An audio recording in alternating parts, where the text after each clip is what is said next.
My heart rejoiced in nature's joy when musing in the lonely glade a maiden fair I chanced to spy. Her look was like the morning's eye, her air like nature's mellow smile.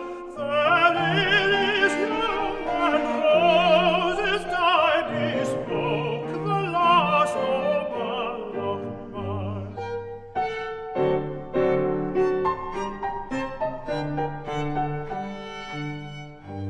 Fair is the morning flowery May, and sweet is night in autumn mild, when roving through the garden gay, or wandering in the lonely wild. But home and nature's darling child, there all her charms she does compile.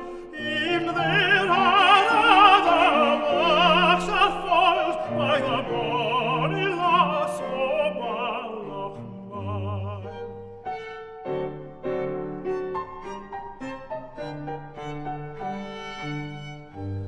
Oh, had she been a country maid, and I the happy country swain, though sheltered in the lowest shed that ever rose on Scotland's plain, through weary winter's wind and rain, with joy, with rapture I would toil, and nightly to my woe